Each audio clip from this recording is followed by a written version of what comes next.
Well, good to be with you all on another Sunday. Yesterday was a complete joy. I know you heard about it in the announcements and the welcome this morning, but seeing all those people get baptized and people just show up and a public declaration of faith is pretty cool. And we love doing that. It's one of the reasons we do everything that we do. As much as we love what happens on Sunday, we say all the time that probably the most important things that happen do not happen between the hours of 9 and 11:30 a.m. here. And if you're curious, our service times are 9 and 10:30, so that's what happens. And so we hope that prepares people for the rest of the week. And so that was a big thing to celebrate. The other thing that was kind of interesting is I was looking back, and we realized that numbers don't mean everything, but every number is a person, every person is a story, and every story matters to God. And one of the cool things about our church is as I was looking back in January, February, March, leading up to Easter, our church has grown by about 15 or 20%, which is pretty cool. And that's really something to celebrate. And so we know that numbers don't mean everything, and we know that, COVID helped us realize that, for too long the church, sacrificed at the altar of attendance, and we want to never go back to that. But we do also want to celebrate when God draws people to any church, including ours, and we want to use your time very respectfully, and we want to give the gospel to as many people as possible. So we will celebrate that. So every once in a while, hopefully I'll give you some good news, or if I preach bad, then attendance will plummet and we'll be all over again. So it just depends on what it is. So we're in this series called Wisdom. We got a couple of weeks left, and today we're going to talk about God gives and God takes. God gives, God takes. It's one of those Christian colloquialisms or a common saying that people take all the time, and sometimes we gloss over it. It's kind of like saying, the Lord works in mysterious ways, and it's when we don't know what to say or how to explain something. We say a phrase like this, and it drives most of us nuts, especially people who are not Christian or people who are early Christian. We're like, I don't like how that works. And so to help with the problem, last week I made a lot of people upset by ending the message too early. And so I want to make sure to finish that because I ran out of time. So here we are today. And it was enticing to get you guys to come back. So I appreciate you doing that. So last week we did a couple different things. We went through the first 38 chapters or so of Job. And what we did is we kind of talked about this idea of why do bad things happen to good people. It's one of the reasons that a lot of people in the world do not become a Christian or some version of this. It's also a reason that a lot of people have a problem with God, that the explanation of evil in the world is something that plagues mankind. We kind of don't understand it. And I think we're going to be able to answer this question today. So we talked about why do bad things happen to good people. We said actually the question we're really asking is why did God let this happen to me? That's what we really want to know. We've personalized it. We've taken it personally because we're experiencing something that's terrible, or someone we know and love is experiencing something that's terrible. And so this is really the question we're asking. And then we also found out that there are three things that every person wants to know when a bad thing happens to a good person. And these are the three things. We want an explanation, we want vindication, and we want salvation. And you get all of these in the book of Job. And so this story that happened many thousands of years ago, we're not quite sure when, is still applicable today. We still want an explanation, we still want vindication, and we still want salvation. Ultimately, we want to know, hey, I want to speak to the manager, in this case, God.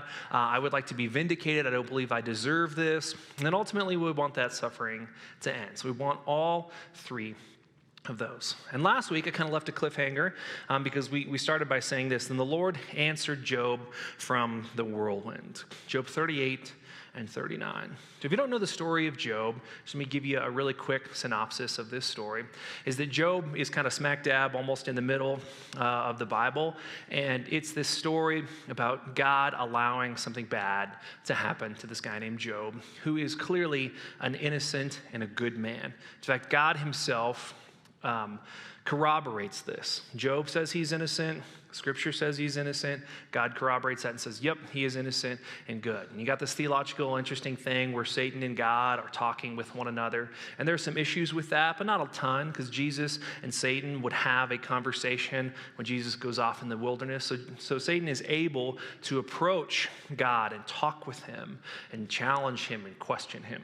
So God allows Satan to do this, and he allows Satan to do some bad stuff to Job. But he won't let him go so far. He won't let him take his life. He won't let him, corrupt his soul or anything like that.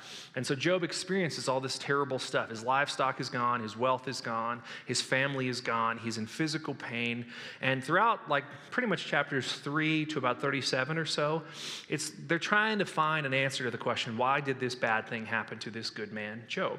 And what's interesting along the way are a few different things. Is that one, Job uses the tetragrammaton, which is the 4 letters that determine God's name, Yahweh. In Jewish culture and religion, they often wouldn't say the name of God out of respect. And so a lot of times in the book of Job, Elohim, the powerful God, is used. Job uses the name Yahweh a few different times. But most of the time, it's kind of this general way of describing who God is. And then finally, when God answers, his name is used. So this is a personal confrontation between Job and God. And also along the way, there's this thing that goes back and forth between Job and his friends. Essentially, there's a couple different perspectives, and probably there's perspectives that you and I have, but not the one that we actually need. So from Job's perspective, he wants to be vindicated. Throughout this entire time, Job says something, then his friends rebut. Job says something and his friends rebut. And his wife gets in there, and that does not go well if you were here last week, and it didn't go well. And so what happens is Job this whole time was basically demanding an audience with God, saying, I need to speak to the manager. I want God to vindicate me. He knows I'm innocent. I haven't done anything. And so he's trying to get God to agree with him. He wants God to appear to say, Job, you're right. You are innocent. You are vindicated. Man, I was just asleep on the job. I can't believe I let all this stuff happen to you. Now that I'm awake, I'll correct it. And then you got Job's friends on the other side. And his friends are trying to convince Job that, hey, you missed something in your life. You must have sinned somewhere. God is getting you back, and he's trying to get you back on the right path, which is why all of these bad things are happening. And Job's friends are trying to get God to agree with them. They're saying, Job, you've missed out on some portion of your life. There's some secret sin. There's something you've done wrong. You've offended God in some way, shape, or form. And now both of those kind of sound right, given your perspective of the story. You're like, man, I could see how their friends who are trying to ascribe to bad things don't happen to good people. There's got to be an explanation. You had to do something bad. So each party is trying to get God to agree with them. And it's the wrong approach, and it's not the lesson that we should get from this story. It's not about Job being right, that he is innocent. And it is not about his friends being right, that when bad things happen to good people, it's probably because they deserve it. Neither of those, to put too fine a point on this, are the purpose of this story. Did I make that clear? Neither of those are the purpose of the story. So we got to get to the purpose. So after all this happens, a couple of his friends talk, and then this young man named Elihu talks, and he gives this long, eloquent speech. And on the distance, he's communicating, and he sees a storm approaching, and he uses the storm as an illustration of God's power. And he starts this eloquent speech that just sounds good. You're like, God's so powerful. It's kind of like this storm that's coming, and you begin to nod your head. Like, that seems like a worthwhile explanation. It's all about God's power and stuff. And then God finally shows up, and the storm is here, and there is a whirlwind happening. So wind is blowing all around. There's a vision or a visual of God's power. And then finally God speaks. Again, he's been silent for 37 chapters or something like that. He's watched people bloviate and have these big speeches, and he's like, all right, I'm going to finally come, and I'm going to give you the reason all this has happened. I'm going to tell you why this is important. And he starts off as a challenge. He says, who is this? Now, God is speaking. Yahweh is speaking to Job personally. Job got what he asked for. And when you want an audience with God, you better be prepared. You don't always want this. So what happens is, God says, who is this who obscures my counsel with ignorant words? Off to a great start, right? Great start. Get ready to answer me like a man. Now he's calling it his manhood. Oh, this cannot be good, right? It's like a street fight. Hey, you know what? Step up like a man with your big words. Let's confront each other. And this is essentially what Job asked for. He said, when I question you, you will inform me. Okay, tough guy, Job. Let me ask you some questions. And spoiler alert here, God is going to ask him a bunch of rhetorical questions. And the reason he's setting it up this way is he's basically answering Job's challenge to a degree. He's basically saying, I'm going to ask you a series of questions, almost like an interview. If you can get all of these questions right, and if you haven't answered all of these questions, you have a right to question my actions and my thoughts. So let's begin, shall we? Spoiler, it does not go well. It does not go well. He says, where were you when I established the earth? Oh yeah, you weren't born. That's right, you weren't born. That's right. I was alive because I've always existed. I was there. Have you traveled to the sources of the sea or walked the depths of the ocean? Can you even do that, Job? Oh no, you would crush under the weight of the pressure at the bottom of the sea. And you wouldn't survive trying to walk the depths of the ocean. That's right. You can't do that, huh? Have the gates of death been revealed to you? Job several times in his speech, he says, man, I should have just died. Then I'd be laying down with my ancestors and the kings of old. He feels like he knows where he's going when he dies. And God says, you got no clue what death is like. God's like, I am an eternal being. I've always existed. I've watched generations die. I know exactly what death is like. And there's so much poetry in God's incredible speech. He said, do you know what road leads to the place where light is dispersed? This isn't even possible. Like light doesn't come from a road. God also says a few things. He said, do you know where the storerooms are where I keep the snow and the hail? Like it's interesting language. It's poetic language. Like God is trying to explain something that human beings cannot understand. We all know snow is not kept in a storeroom. We know that. Even Job knew that. But God's trying to dumb it down for this ignorant man. He's like, yeah, I keep all the snow in the back.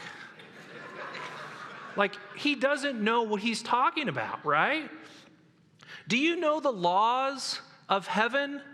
Can you impose its authority on earth? Oh yeah, you've never been to heaven. You got no clue what it's like. You think I'm supposed to work a certain way, but you've never even paid me a visit, and you've got no authority up there and no authority on earth. Check out this poetic thing he does too. Can you send out the lightning bolts and they go? Do they report to you, hey, here we are. Hey, we're ready to hit some trees. Let's do this. It's a personification. Again, he's dumbing down like omnipotent, godlike powers to an insignificant person. He's like, you don't even understand how the world works or the universe works. Do you give strength to the horse? And maybe almost insultingly dumbs it down even more. Okay, let's just stick with animals, okay? Maybe you know those. Do you give strength to the horse? Do you adorn his neck with a mane? Was it you that created all of the birds in the sky and the fish in the sea? Was it you in our research and development department when we were putting together animals? Were you there for that?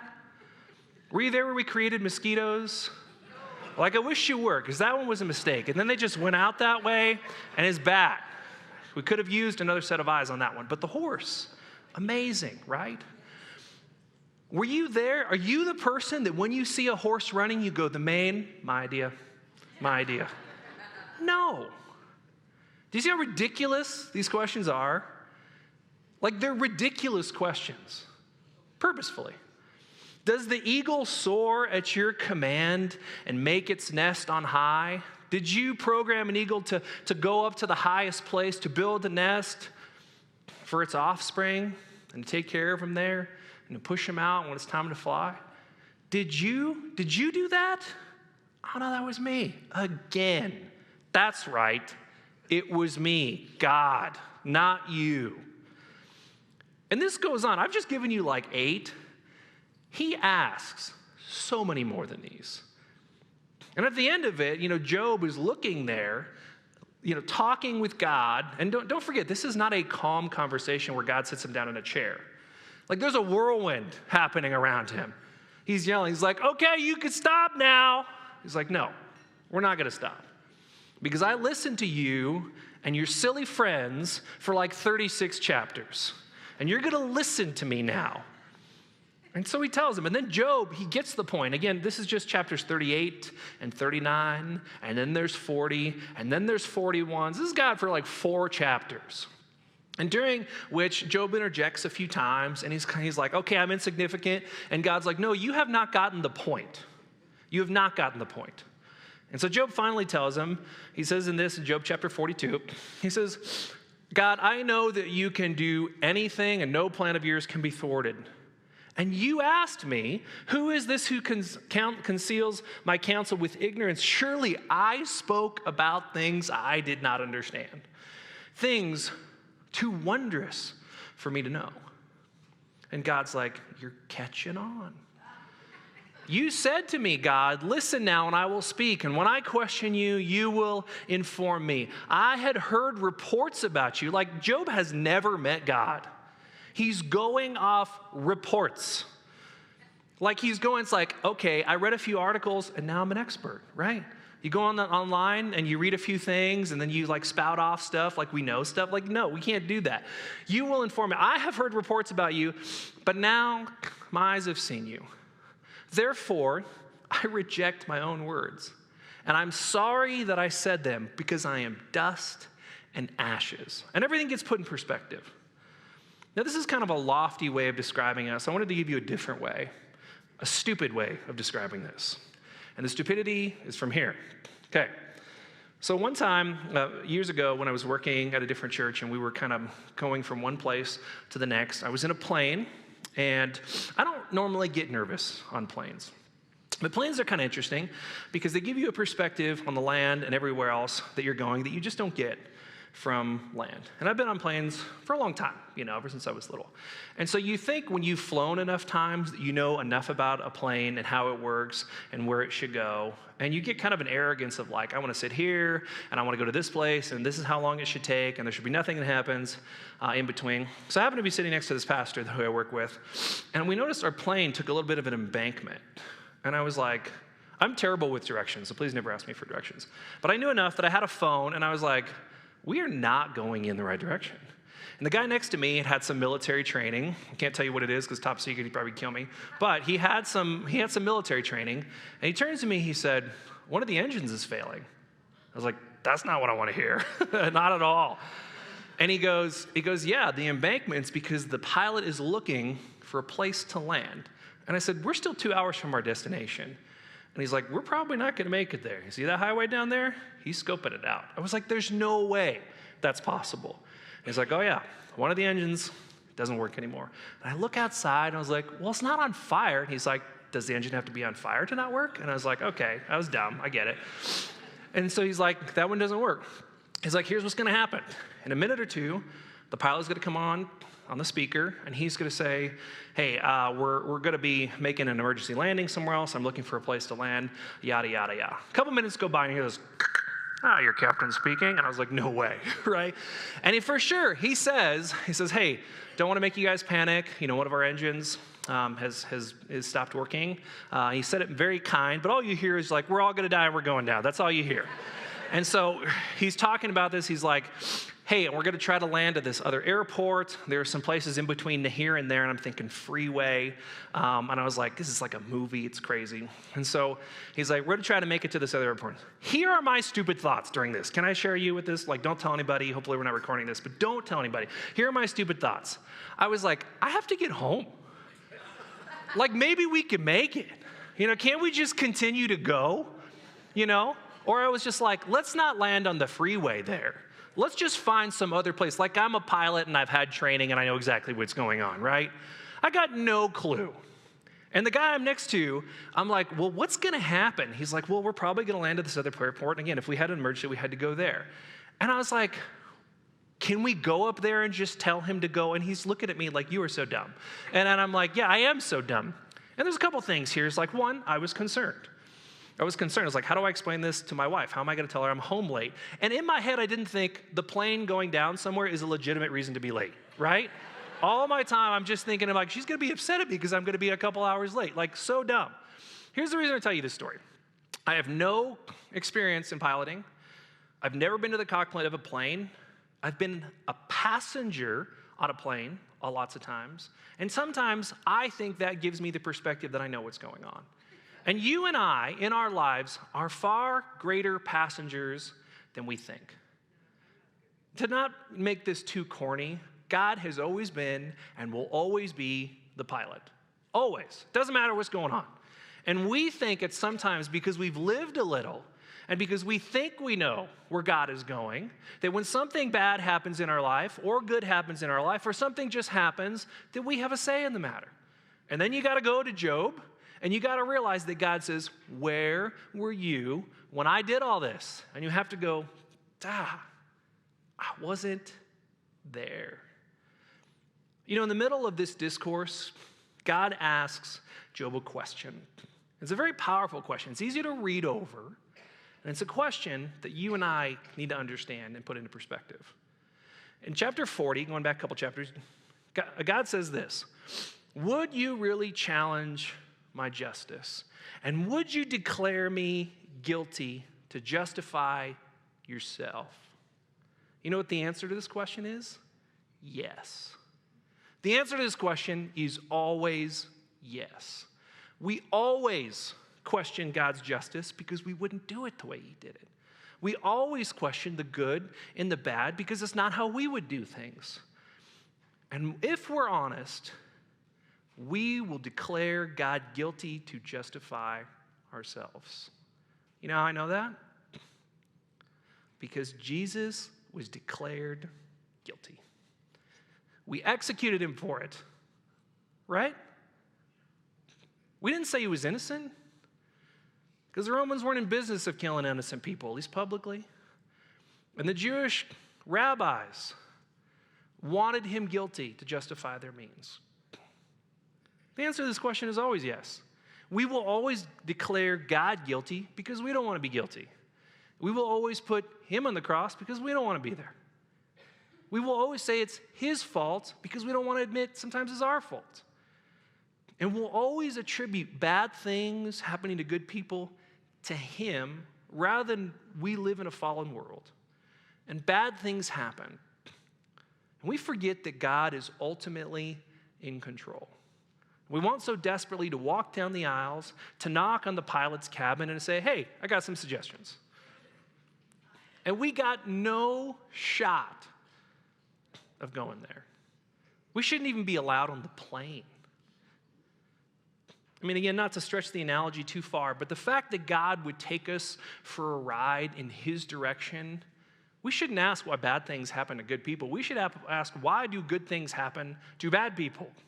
Why do good things happen to us at all? You know, Jesus promised very few things.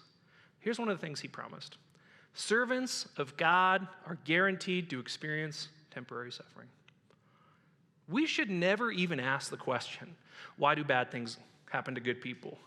We should happen, when will something bad happen to the people who are following the good God?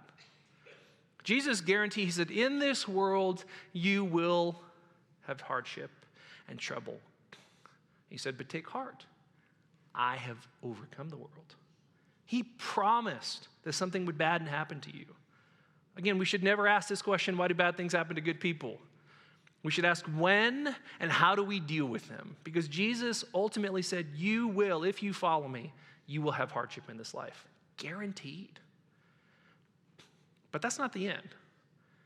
Because the second half of this sentence is this, and eternal glory. Both are what we're promised.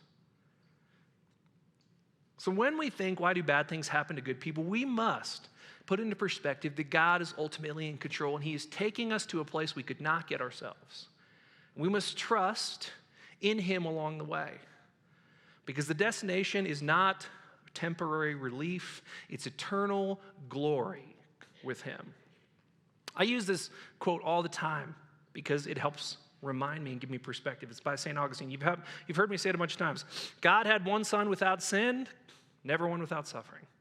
Not even Jesus himself could get out of something bad happening to him. In fact, that was the plan. And we could ask it this way, why did God let this happen to me? This is the question we've been asking. But maybe we should ask it this way: why did God suffer and die for me? See, the name of this title, the title of this message is called God Gives and God Takes. And can I tell you, what do we almost always park on? What did God take from me? What did God take? He took a relative. He took my finances. He took my health. And I don't even think all the times it's him doing the taking. I think we live in a fallen world and things don't work right. But why so often do we focus on what he has taken and we forget what he has given? He's given us the horse and the lightning bolt and the endless sea and life and kids and families and truth, and justice, mercy, grace. Did I mention life?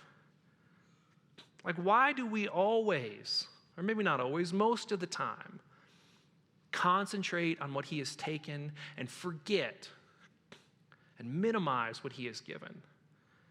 Well, not all the taking is bad. Taking isn't always bad from us. We can say it this way, God gave his son to take your sin and to give you life. Notice that there's two gives and one take in this sentence. It's because I wanted to emphasize the point that Job missed, and you and I often miss, that God gives far more than he takes. And even in the taking, he took something from you and I, if you're a Jesus follower, that we desperately needed him to take. So here's what's going to happen. We're going to go into a time of communion next, because the best way for you to remember this is to realize what God has given and what God has taken. We must never miss this. And it's the point that Job missed. God, explain yourself to me. He's like, I don't have to do that. If you read the book of Job, you realize God never directly answers Job's question because he's asking the wrong ones. He doesn't explain to Job. He doesn't agree with Job. He doesn't say, hey, Job, you're right. You are innocent. I shouldn't let all that stuff happen. He doesn't agree with his friends and say, Job, someday you're going to do something terrible. That's why I let all this happen. He totally dodges all of those questions. And he said, Job, at the end of the day, I'm God, and I really don't have to explain myself to you. And maybe that sounds cold, but at the end of the day, I have provided you with everything that you need. You would not exist without me. Don't forget that fact. Don't forget the fact the entire world and everything revolves around me. And at the end of the story of Job, God chooses to bless him. He gives him back more than he ever gave. And in his son, Jesus Christ, he has given us more than we ever deserve. So here's what I'm inviting you to do. Over the next 3 songs, or a couple songs that we have, come up and get the communion on either side. And when you go back to your seats, will you thank God for what he has given? Not all the things that he has taken, except for one.